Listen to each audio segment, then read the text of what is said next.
Hii ni historia ya maisha yake naibu rais Geoffrey Rigathi Gachagua. Katika ujana wake alipokuwa mwanafunzi wa chuo kikuu cha Nairobi, maisha ya Rigathi Gachagua yalibadilika ghafla siku ambayo alikutana na Rais Daniel Moi na kupewa kazi ya siri ambayo iliishia kumfanya jasusi wa serikali. Hizi hapa siri zote za Gachagua, kutoka siku zake kama mwigizaji wa drama na jasusi wa serikali hadi kuponea kifo cha ulevi uliowaua kaka zake wote. Je, uhusiano wake na Rais Daniel Moi ulikuwa wa mtu na baba yake, ama hizi zilikuwa tu fununu za uongo? Ni kweli mkewe Pastor Dorcas Wanjiku alitaka kujitoa uhai mbele ya Rais Moi siku ambayo alikutana na Rigathi. Rigathi Gachagua alizaliwa tarehe 28 mwezi Februari 1965 katika kijiji cha Ruguru huko Mathira, kaunti ya Nyeri. Kata aliyozaliwa Rigathi Gachagua ilijulikana kama Hiriga. Babake alikuwa msaidizi wa siri wa Mau Mau aliyeitwa Nahashon Gachagua Reriani, na mama yake alikuwa Martha Kirigo ambaye pia alihusika na vita vya msituni kabla ya uhuru. Wakati Rigathi Gachagua alizaliwa, familia yake iliishi katika moja ya vijiji spesheli ambavyo wakoloni walilazimisha Wakikuyu kuhamia kama njia ya kupigana na waasi wa Mau Mau. Wakati huo mzee Nahashon Reriani alikuwa na watoto 7 na alikuwa fundi mwenye tajriba ama technician aliyesaidia kutengeneza bunduki na silaha zingine kwa niaba ya wana Mau Mau. Kuepuka kukamatwa na majeshi ya mkoloni, mzee Reriani aliingia msituni huku mkewe Martha akifanya siri kuwapelekea Mau Mau chakula msituni. Katika kipindi hicho cha kabla ya Kenya kupata uhuru wa 1963, serikali ya mkoloni iliwalazimisha Wakikuyu, Waembu na Wameru kuishi katika vijiji maalum vilivyoitwa reserves, ambapo mitaro mikubwa ingechimbwa kuzunguka vijiji hivyo ili asiondoke mtu ama kuingia bila ruhusa ya mkoloni. Ilikuwepo daraja moja pekee iliyovuka mtaro na kuingia kijijini, na askari wa mzungu wakawa wanailinda daraja hiyo usiku na mchana. Ni katika mtaro sawa na huu huko Tetu ambapo kiongozi wa Mau Mau Dedan Kimathi alikamatwa Oktoba 1956. Katika miaka ya kwanza ya Kenya huru, Rigathi Gachagua na ndugu zake walilelewa katika hali ya kimaskini na mara nyingi wakalala bila chakula katika nyumba yao ya nyasi kijijini cha Ruguru. Wakati Gachagua akizaliwa siku ya mwisho ya mwezi Februari 1965, ndugu zake 7 walikuwa tayari wamezaliwa na majina yao ni kama ifuatavyo. Kakake mmoja ni marehemu Nderito Gachagua aliyeaga dunia hospitalini huko jijini London katika hospitali ya Madsen Hospital alikokuwa anatibiwa saratani ya kongosho ya tumbo ama pancreas cancer.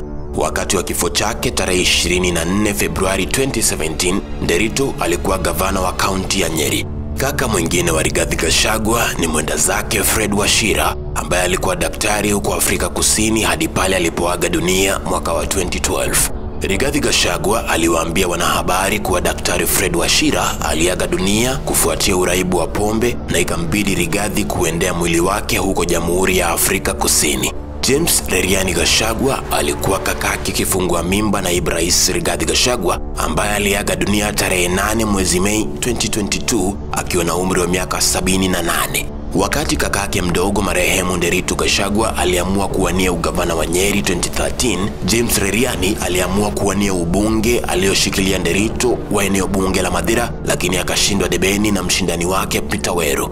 Jackson Reriani ndiye kaka wa mwisho wa Rigathi Gachagua kuaga dunia jioni ya tarehe 24 Septemba 2023. Sawa na James Reriani, Jackson Gachagua alikuwa mhandisi ya mainjinia ambaye naibu rais alisema alipoteza maisha yake kutokana na ulevi wa kupindukia.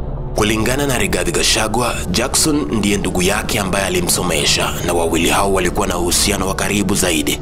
Wakati akitangaza vita dhidi ya vileo vya kienyeji vijijini Mlima Kenya mwaka wa 2024, Rigathi Gachagua alifichua kuwa ndugu zake 4, Wachira, Nderito, James na Jackson, wote waliaga dunia kutokana na sababu za ulevi wa kupindukia, na kuwa yeye alisalia bila ndugu yoyote wa kiume, na kuwa yeye mwenyewe alikuwa ameacha ulevi wa kupindukia miaka mingi awali kwa ushauri wa mkewe Dorcas Wanjiku. Hata hivyo, kando na marehemu kaka zake, naibu rais Rigathi Gachagua alizaliwa pamoja na dada wengi na majina yao ni kama ifuatavyo: Lilian Wangu, Linda Muthoni, Eunice Nyangari na Jennifer Gasheke. Johnson Kibara, James Reriani, Peterson Wachira, Lea Wangari na Josephine Wangari wote ni ndugu zake wa kambo naibu rais Rigathi Gachagua waliozaliwa na mkewe wa pili, babake mzee Nahashon Reriani.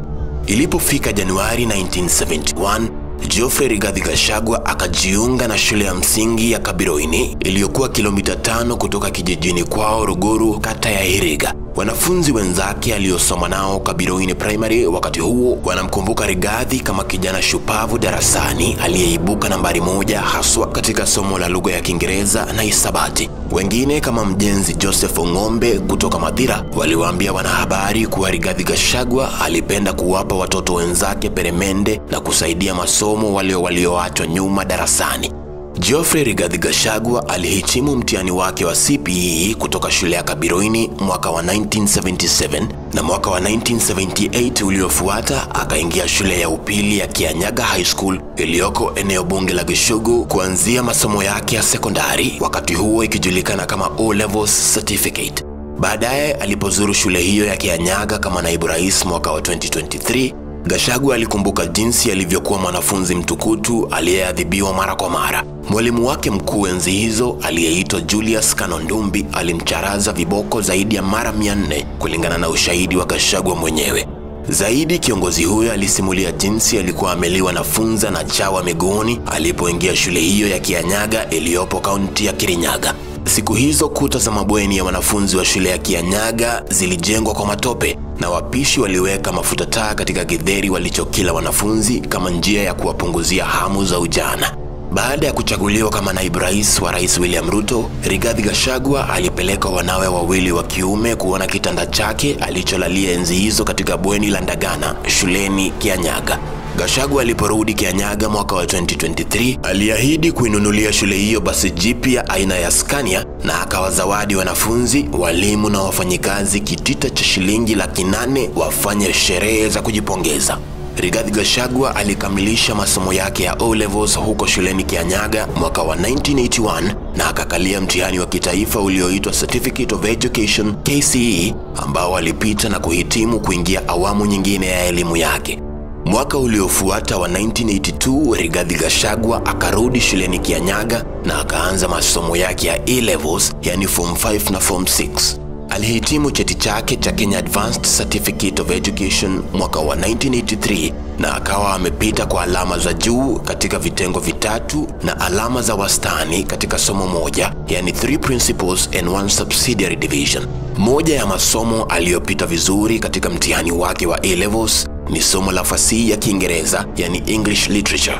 Gachagua na wenzake walikuwa baina ya makundi ya mwisho ya wanafunzi waliohitimu chini ya mfumo wa elimu wa zamani wa 7423 ulioondolewa mwaka wa 1985 na ukawekwa ule wa 844.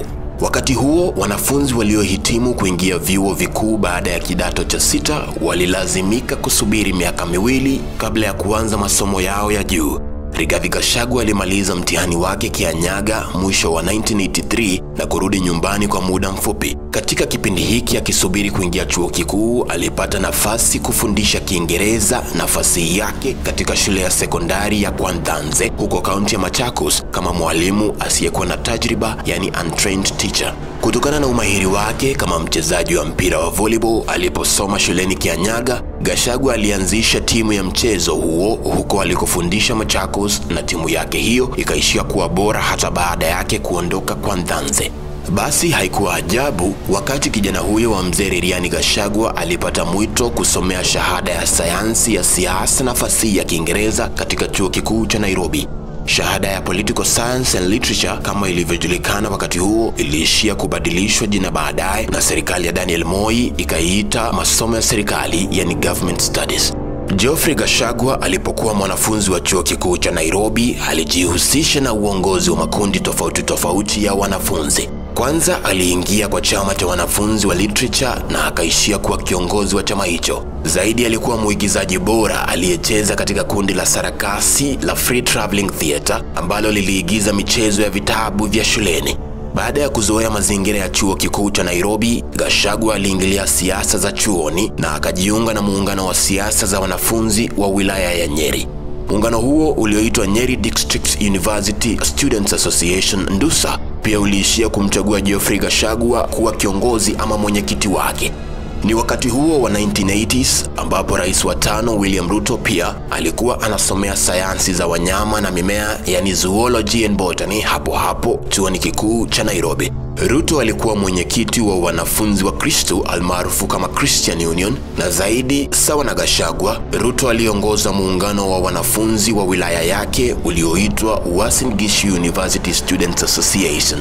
Hizi zilikuwa enzi ambazo wanafunzi wa vyuo vikuu walihusika zaidi katika siasa za kitaifa, na kulikuwa na mgawanyiko wa mawazo kati ya wale waliopinga uongozi wa serikali ya KANU na wale baina ya wanafunzi waliounga mkono. Basi ikawa serikali ya Moi inatumia maafisa wa upelelezi kutafuta viongozi baina ya wanafunzi ambao wangesaidia kuleta ushawishi wa KANU na Moi kati ya wanafunzi wenzao katika vyuo vikuu. Baada ya maandamano yaliyoongozwa na Miguna na Wafula Buke mwaka wa 1987, Rais Daniel Moi alikuwa amepiga marufuku muungano wa wanafunzi wa Student Organization of Nairobi University almaarufu SONU, na alitaka kutafuta kizazi cha viongozi wa vyuo vikuu ambao walikuwa watu wa KANU. Basi kwa lengo hili, naibu chancellor Profesa Philip Mbithi, ambaye alikuwa mmoja wa wasomi waliojihusisha na KANU, akapewa jukumu kutafuta vijana viongozi na chipukizi kutoka kwa chuo chake. Geoffrey Rigathi Gachagua alikuwa mmoja wa wanafunzi waliokuwa wameonekana na Profesa Mbithi, hasa kutokana na uongozi wake wa wanafunzi wa Kikuyu kutoka Nyeri. Katika kipindi hiki ambacho Rigathi Gachagua alikuwa anajijenga kielimu huku akikuza uwezo wake kama kiongozi wa kisiasa, naye Profesa Mbithi alikuwa anazidi kuaminika na Rais Daniel Moi. Kufikia mwezi Juni 1987, Profesa Philip Mbithi alimuita Rigathi Gachagua na viongozi wengine wa wanafunzi chuoni na akawaambia kuwa wangekuwa namtembelea Rais Daniel Arap Moi. Katika enzi hizo, kila wilaya ilipata nafasi kupeleka wanafunzi wake kumzuru Moi, na wakati huu ilikuwa awamu ya wanafunzi kutoka Nyeri. Katika mkutano huo, Gachagua alihitajika kuchagua wanafunzi ambao wangewakilisha wenzao katika mkutano wao na Rais Moi. Basi akaenda chuo cha Kenyatta University kusajili wawakilishi wa chuo hicho kutoka Nyeri, na hapo ndipo alikutana na mkewe wa sasa, Dorcas Wanjiku. Dorcas Wanjiku alikuwa mwanafunzi katika chuo hicho cha Kenyatta University, na Rigathi Gachagua Geoffrey alipomuona dada huyo akawa amemvutia mara moja. Kulingana na ushahidi wake Pastor Dorcas mwenyewe aliyoutoa baadaye, siku ambayo walikutana ilikuwa tarehe 17 mwezi Juni, na Rigathi Gachagua alimpendeza Dorcas kwa suti yake ya rangi ya kahawia na tai aliyoivaa. Hata hivyo, licha ya macho ya Gachagua kuvutiwa na dada huyo na hata kumsajili kama mmoja wa wasomi wa chuo cha Kenyatta ambao wangeenda kuona Rais Moi, nia yake ya kumuoa haingetimia kwa urahisi namna hiyo. Dorcas Wanjiku anasimulia jinsi wakati akikutana na mumewe Rigiji alikuwa anasukumwa na msongo wa mawazo na matatizo mengi yaliyomfanya kupoteza tumaini la maisha, kwani alikuwa ametokea kwa familia ya kimaskini na babake alikuwa amekamatwa na kupoteza utajiri wake. Hatimaye mwezi Julai 1987, siku ambayo wanafunzi hao waliochaguliwa na Gachagua kwa niaba ya Profesa Mbithi walifaa kuenda kuona Rais Moi ikawadia. Siku hiyo Dorcas Wanjiku alipofika alimkimbilia Rais Daniel Moi alipokuwa amekaa, akijua kwamba walinzi wa Moi wangemchukulia kama tisho kwa rais na kumpiga risasi papo hapo. Hilo halikufanyika, na badala yake Rais Moi mwenyewe alipomuona mmoja wa wanafunzi anamkimbilia, mzee aliamka na kumpokea hata kabla walinzi hawajakutuka kumshika Dorcas. Daniel Moi alimkumbatia msichana huyo na wakazungumza, huku Rais Moi akimpa ushauri wa maisha moja kwa moja. Zaidi, Daniel Moi alimwambia Dorcas aje na mama yake na ndugu zake wamtembelee rais siku ambayo ingefuata katika makao yake hayo ya Kabarnet Gardens. Dorcas Wanjiku alipofika kwa Moi siku ya pili, alishangaa kumuona Rigathi Gachagua na mamake pia walikuwepo, na basi dada huyo akakutana na mama mkwe wake kwa mara ya kwanza. Papo hapo alijua Gachagua alikuwa amehusika kuwezesha mkutano wake na Rais Daniel Moi. Maisha ya Rigathi Gachagua yalibadilika sana baada ya ziara hiyo yake kwa Rais Moi mwaka wa 1987. Baada ya ziara hii, Rigathi Gachagua alianza kutia bidii kumfanya Dorcas mpenzi wake. Angeabiri basi kutoka mjini Nairobi kilipo chuo kikuu cha Nairobi University na kuelekea Kenyatta University kumtafuta msichana huyo katika enzi ambazo hapakuwepo na simu za mkononi. Juhudi zake hazikuzaa matunda kwa muda wa miezi 6, na mara nyingi Dorcas angehama bweni lake la Ruwenzori kila aliposikia Geoffrey Rigathi Gachagua anamtafuta. Hatimaye vizawadi na barua za ushairi alizomwandikia dada huyo zikamzidia Dorcas na akakubali kuwa mchumba wa Geoffrey Gachagua. Wawili hao wangeishia kuoana baadaye mwaka wa 1991. Siku za Rigathi Gachagua kama kiongozi wa wanafunzi zinakumbukwa na wale waliosoma naye katika University of Nairobi, hasa wale walikuwa wapinzani wa serikali aliyoitetea. Mwandishi na aliyekuwa msimamizi wa mawasiliano katika chama cha ODM Wafula Buke anamkumbuka Rigathi Gachagua kama mwanafunzi pekee aliyekuwa na uwezo wa kukutana na Rais Daniel Moi ana kwa ana zaidi ya mara moja. Kulingana na Wafula Buke, Gachagua alikuwa na ushawishi mkubwa kiasi kwamba alipokaribia wanafunzi wenzake wangeshusha sauti zao kwa heshima na uoga. Isitoshe, Geoffrey Rigathi alijulikana kuwa na pesa kila wakati licha ya kuwa mwanafunzi kutoka kwa familia ya kimaskini. Wafula Buke alikuwa mmoja wa wanafunzi waliofanya maandamano ya kupinga baadhi ya sera za Rais Daniel Moi, na Rigathi Gachagua na William Ruto walikuwa baadhi ya viongozi wa wanafunzi waliotumika kuwachunguza na kuwaripoti watu kama Wafula Buke. Kulingana na ushahidi wa baadaye wa Bwana Buke mwenyewe, Gachagua aliongoza kikosi cha maafisa wa polisi wa siri walioingia chuoni UN kwa kusingizia kuwa wanafunzi, ila walikuwa majasusi wa serikali. Wakati mmoja Wafula Buke anasema alikuwa amekaa katika baa maarufu jijini lililoitwa Simas, na alipoamka kuondoka akadondosha kibeti chake aina ya wallet kutoka mfukoni. Aliporudi kukitafuta kibeti hicho, alimpata mwanafunzi mwenzake Rigathi Gachagua ameshikilia kibeti chake. Badala ya kumpa kibeti hicho Buke, kibeti ambacho alikuwa ametumiwa na rafiki yake kutoka barani Europa, Gachagua alimwambia hivi, nitanukuu: "Your wallet fell from your pocket. It is here. Since the wallet has no money and you also have no money, leave it with me." Kibeti chako hiki hapa kilidondoka kutoka mfukoni kwako. Kwa sababu kibeti chenyewe hakina pesa na wewe pia hauna pesa, niachie kibeti hiki. Mwisho wa nukuu. Geoffrey Rigathi Gachagua alipohitimu na shahada yake kutoka chuo kikuu cha Nairobi mwaka wa 1988, alipewa kazi ya serikali kama katibu msaidizi, assistant secretary katika wizara ya Home Affairs. Alianza kazi hiyo mwezi Mei 1989 na alipewa nafasi na mwalimu wake wa chuo kikuu aliyeitwa Davidson Kuguru. Davidson Kuguru alikuwa mhadhiri aliyeteuliwa kama waziri wa Home Affairs and National Heritage mwaka huo huo. Wakati Rigathi Gachagua akiwa mwenyekiti wa Nyeri District University Students Association NDUSA, Davidson Kuguru alikuwa mkufunzi aliyesimamia muungano huo katika chuo cha UON almaarufu kama Association Patron. Sawa na naibu chancellor Philip Mbithi, Davidson Kuguru alikuwa mmoja wa Wakikuyu ndani ya UON ambaye alihusika kukuza kipaji cha uongozi cha Rigathi Gachagua. Gachagua hakufanya kazi kwa muda mrefu katika wizara hii ya Home Affairs kabla ya kuteuliwa kama afisa maalum wa wilaya ama Special District Officer Cadet. Kumwezesha kuingia katika awamu hii mpya ya maisha yake, Gachagua alihudhuria kozi ya mwaka mzima katika taasisi ya Administration Police Institute kuanzia 1990, ambapo alipewa mafunzo ya upelelezi na sheria za Kenya pamoja na mafunzo ya polisi. Alipohitimu kutoka taasisi hii, alikuwa tayari kuingilia majukumu yake kama Special District Officer Cadet. Uteuzi wake kama Special DO ulimpa nafasi kufanya vibarua vya kisiasa kwa niaba ya wakuu zake, ikiwemo Davidson Kuguru ambaye aliingia baraza la mawaziri kufuatia naibu rais Josephat Karanja kujiuzulu. Katika uchaguzi mkuu wa mwezi Septemba 1988, Davidson Kuguru aliamua kushindana na Moi Kibaki debeni baada ya Kibaki kuondolewa kama naibu rais wa Moi. Katika uchaguzi huu wa 1988, vijana wa Special DOs walitumika kuhakikisha ushindi kwa chama tawala cha KANU. Special DO alikuwa afisa maalum wa serikali ambaye alifanya kazi ya ujasusi na kukusanya taarifa za siri za wapinzani ambazo zingefikia wakuu wa serikali wa KANU na kusaidia kutawanya mipango ya wapinzani. Shughuli za maafisa hawa maalum zilikuwa sawa na zile za kundi la Youth for KANU ama YK92 ambalo wanachama wake waliongozwa na William Ruto na Cyrus Jirongo. Kabla ya kuchukuliwa na Profesa Philip Mbithi alipoteuliwa mkuu wa Civil Service baadaye, kitengo cha Special DOs kiliongozwa na Hezekia Oyugi. Kabla ya kifo chake, Bwana Hezekia Oyugi alikuwa katibu wa kudumu Permanent Secretary katika Wizara ya Usalama wa Ndani almaarufu kama Internal Security Ministry. Hezekia Oyugi aliogofya kwa kiasi kwamba baadhi ya maofisa wadogo zake walipoongea naye kwa simu walisemekana kusimama tisti na kumpigia saluti kutoka popote walipokuwa. Baada ya shughuli za special DO katika jumba la Harambee House, Gachagua alitumwa kuwa district officer wa eneo la Kiambaa, kaunti ya Kiambu. Na kama DO wa Kiambaa, Rigathi Gachagua alifanya urafiki na Kuria Kanyegi, ambaye alikuwa mwenyekiti wa chama cha KANU katika eneo la Kiambu wakati huo, ikiwa bado wilaya ya Kiambu.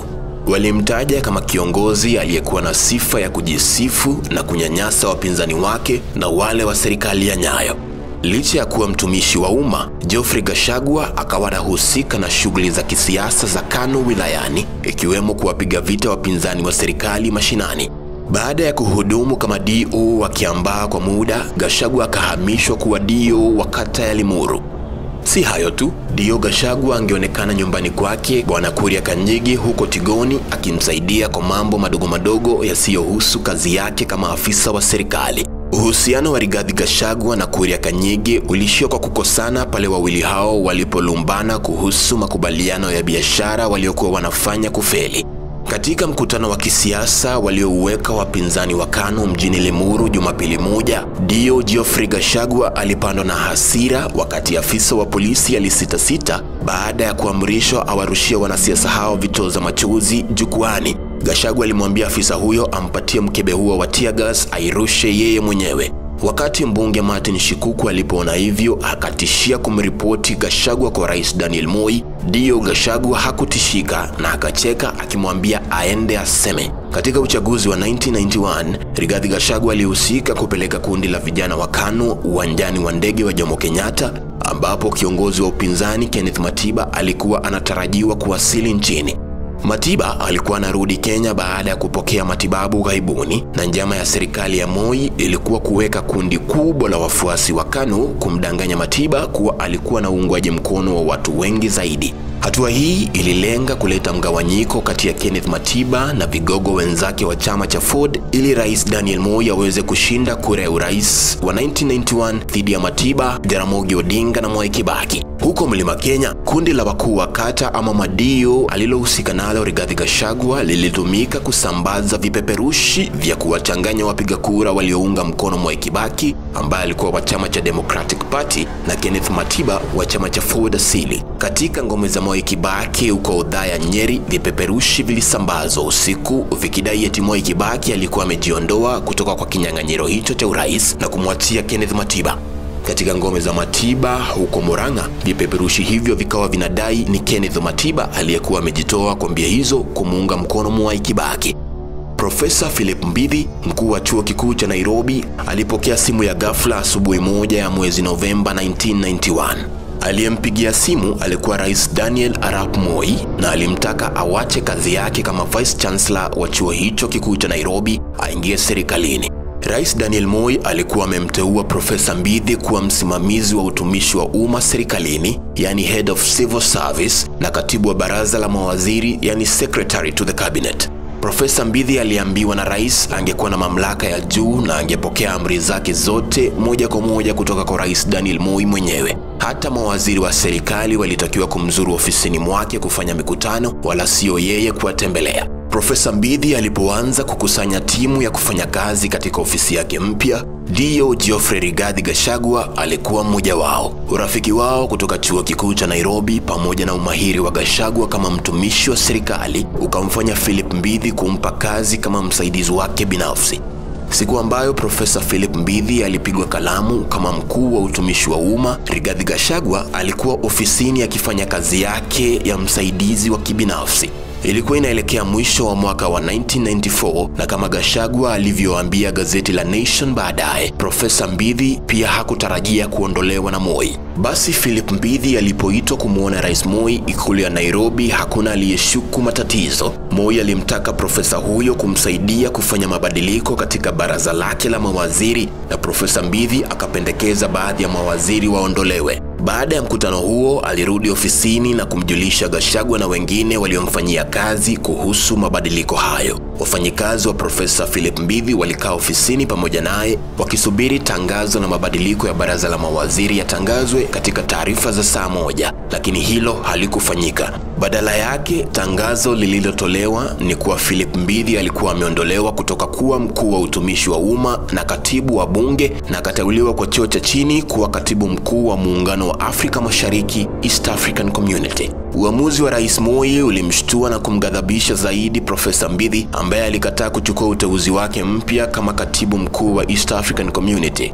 Profesa Mbithi alipojaribu kupiga simu yake ya moja kwa moja aliyozoea kuzungumza nayo na Rais Moi, simu hiyo ilichukuliwa na mfanyikazi wa duka la mapambo katika moja ya soko za Nairobi. Baadaye msaidizi wake Rigathi Gachagua alimfuata Profesa Mbithi nyumbani kwake eneo la Muthaiga na kujaribu kumrai asikatae uteuzi aliopewa na Daniel Moi. Badala ya kuchukua ushauri wa Gachagua, Profesa Philip Mbithi alikuwa amekasirika na aliamua kuandika barua kwa Rais Daniel Moi Ikuluni akilalamikia hatua ya kumuondoa kama mkuu wa utumishi wa umma. Alipoandika barua hiyo, Profesa Mbithi alishtukia ametimuliwa kutoka kwa nyumba yake ya Muthaiga na ikafungwa na serikali. Kilichofuata ni wote waliomfanyia kazi katika ofisi ya mkuu wa utumishi wa umma walipigwa kalamu ama kuhamishwa kufanya kazi sehemu za mbali na Nairobi. Mmoja wao alikuwa Rigathi Gachagua, ambaye alipangiwa kuhamishwa aende ahudumu mkoa wa Jangwani wa Northeastern. Kwa kuwa Rigathi Gachagua alikuwa na marafiki wengine wenye nguvu hata zaidi ya Profesa Mbithi serikalini, alifaulu kushawishi maafisa wa Daniel Moi wasimtupe mbali na Nairobi. Kwa ushahidi wake, Gachagua anasisitiza alizungumza na Rais Moi mwenyewe kuhusu uhamisho wake wa kwenda Northeastern Province. Basi mwaka wa 1995 alipandishwa cheo kutoka District Officer number 3 na akawa District Officer 2, kisha akahamishwa na kuwa DO katika wilaya ya Magharibi ya Kakamega, kata ya Mumias, ambapo alisalia hadi 1997. Maeneo mengine aliyotumwa Rigathi Gachagua kuwa DO ni Laikipia, Wajir, Turkana na Kirinyaga, huku cheo chake kikipanda hadi akawa District Officer 1, cheo cha juu zaidi walichopewa wakuu wa kata enzi hizo. Alipohutumiwa kwa kutozuia mauaji ya Wakikuyu eneo la Molo, kaunti ya Nakuru baada ya uchaguzi wa 1991, Gachagua alijitetea akisema hakuwahi kuwa District Officer katika eneo hilo la Molo. Kupitia urafiki wake aliodumisha na mwanasiasa wa Kiambu Kuria Kanyigi, Rigathi Gachagua alifaulu kupata uhamisho tena na akatumwa kurudi Kiambu kama DO. Kata aliyotumwa kusimamia ilikuwa kata ya Tigoni na inasemekana ilitengenezwa upya kabla ya Gachagua kuteuliwa kama DO wake, na bwana Kuria Kanyigi aliaminika kuhusika kutengeneza kata hiyo. Swala hili liliwahi kulalamikiwa bungeni na aliyekuwa mbunge wa Limuru George Nyanja, ambaye mikutano yake ya upinzani ilizoea kuharibiwa na DO Geoffrey Rigathi Gachagua. Kituo cha mwisho ambacho Gachagua alihudumu kama DO ni kata ya Ngarwa, wilaya ya Laikipia. Ilipofika 1999, Gachagua aliacha kazi hiyo na kuingilia biashara ya kibinafsi. Mwaka wa 2000, Rigathi Gachagua alirudi katika ulingo wa siasa, wakati huu kama msaidizi wa karibu ama personal assistant wa Uhuru Kenyatta. Uhuru Muigai Kenyatta alikuwa amerudi katika siasa baada ya kupoteza uchaguzi wa ubunge Gatundu 1997 kwa mshindani wake Moses Moyia. Kufikia mwisho wa karne hiyo ya 1990s, Rais Daniel Moi alikuwa amemteua Uhuru Kenyatta kurudi bungeni na kuchukua uteuzi wa nominated MP wa mtu aliyeitwa Makto, mwandani wa William Ruto. Wakati Rais Daniel Moi aliweka wazi kuwa Uhuru Muigai Kenyatta angeingia debeni kutafuta urais kwa tiketi ya KANU mwaka wa 2002, ikawa kazi ya Rigathi Gachagua kuhakikisha bwana Kenyatta angepiga kampeni bora mashinani. Siasa za mashinani ilikuwa moja ya tajriba kubwa ya Rigathi Gachagua wakati huo. Miaka mingi baadaye, wakati wawili hao walipokosana, Gachagua alisema hadharani kuwa alimchukua Uhuru Kenyatta kutoka kwa baa na kumrudisha kwa siasa.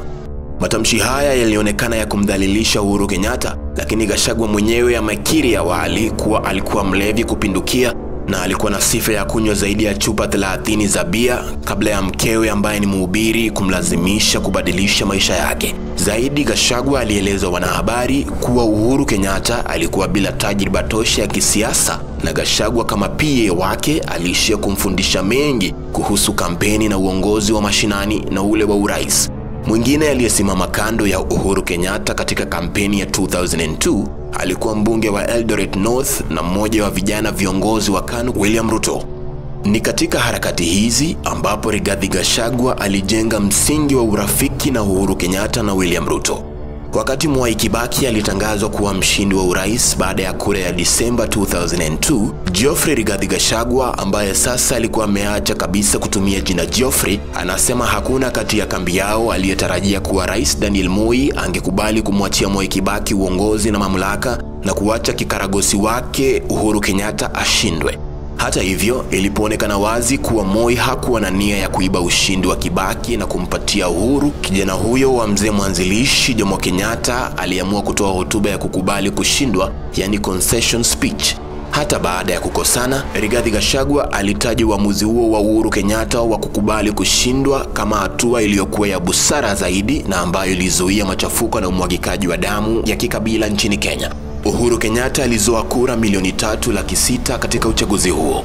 Zaidi, Gachagua alisimulia jinsi alilazimika kusuluhisha mizozo kati ya Uhuru Kenyatta na William Ruto wakati wawili hao walitofautiana kuhusu kuunga mkono Kibaki ama Raila Odinga katika kura ya uchaguzi ya urais ya 2007.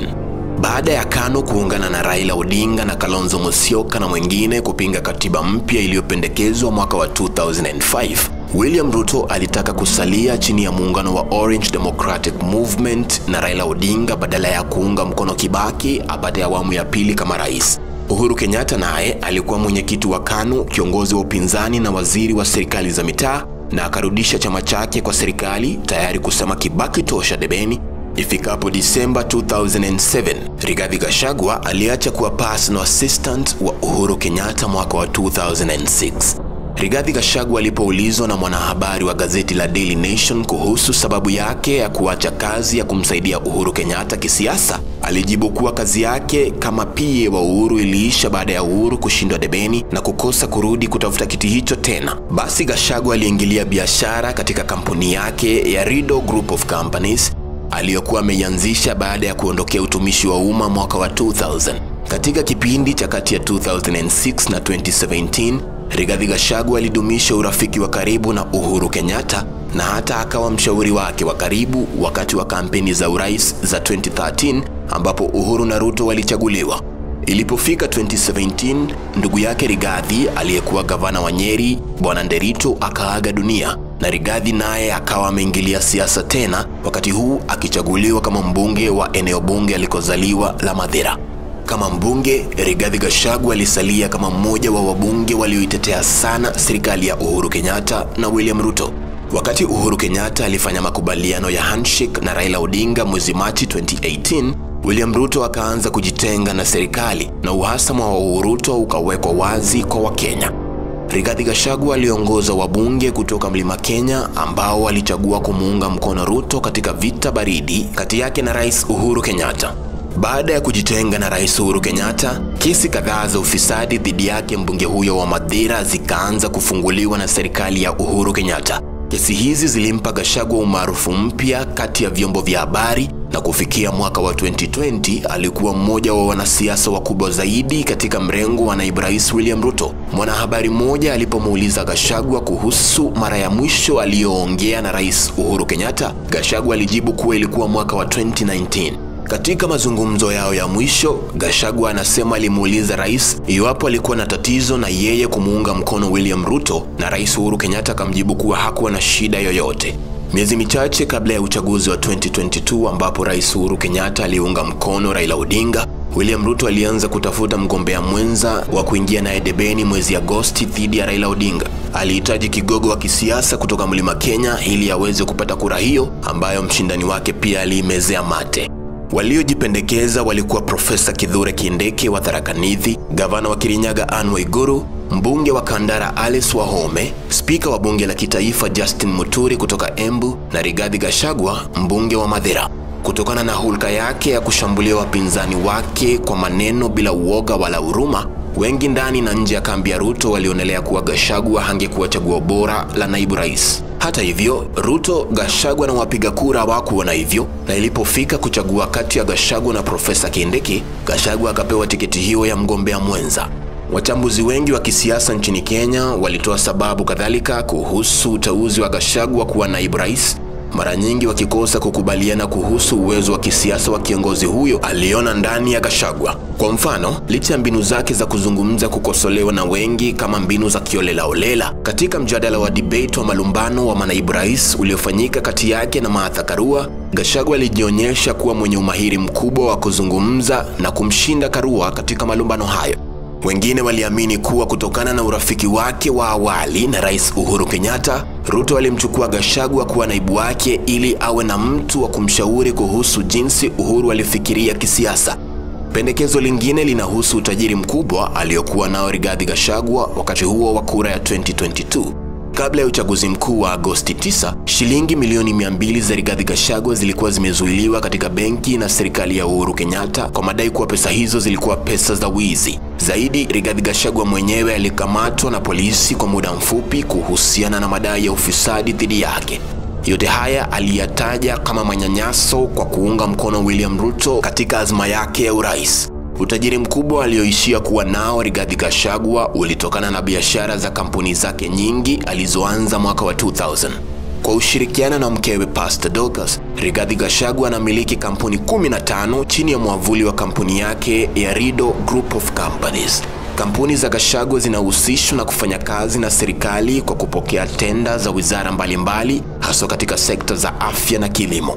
Alipoapishwa kama naibu rais wa pili chini ya katiba ya 2010, Gachagua alianza kumshambulia Rais Uhuru Kenyatta hadharani, akimkosoa kwa kuzidi kuhusika na siasa za upinzani hata baada ya kustaafu. Isitoshe, Gachagua alimtaja mama yake Rais Uhuru Kenyatta, Mama Ngina Kenyatta, kama mtu aliyenyakua ardhi na shamba nyingi za wanamaumau na kumtaka mama huyo arudishe ardhi hiyo kwa maskini walionyang'anywa. Malumbano kati ya Rigathi Gachagua na familia ya Uhuru Kenyatta yaliendelea kujitokeza hadharani hadi pale tofauti zilipoanza kutokea kati yake na kambi ya Rais William Ruto. Kuanzia mwezi Mei 2024, Rigathi Gachagua alijitokeza kusema kuwa baadhi ya viongozi wa Bonde la Ufa waliokuwa karibu na Rais William Ruto walikuwa na njama ya kumtenganisha na Rais Ruto. Hatimaye mambo yalipozidi kuenda segemnege katika kambi ya chama tawala cha UDA, naibu Rais Gachagua aliomba msamaha kwa Mama Ngina kwa matamshi yake ya awali kuhusu shamba, na hukupita muda mrefu baada ya hapa, Gachagua akatokea wazi kusema kuwa alikuwa tayari kusameheana na kurudisha urafiki wa kisiasa na Rais mstaafu Uhuru Kenyatta. Kama kiongozi wa Mlima Kenya mwenye cheo cha juu zaidi katika serikali ya William Ruto, Geoffrey Rigathi Gachagua anatarajiwa kuwania urais wa Kenya katika kura ijayo iwapo uhusiano wake na Rais William Ruto utazidi kuzorota. Iwapo wawili hao watasalia kuwa marafiki, Ruto anatarajiwa kumuunga mkono Gachagua katika uchaguzi wa 2032, ambapo kijana huyo wa Madhira, mzaliwa wa wanavita wa Maumau, atajaribu kuwa rais wa Kenya. Rais wa Kenya. Rais wa Kenya. Rais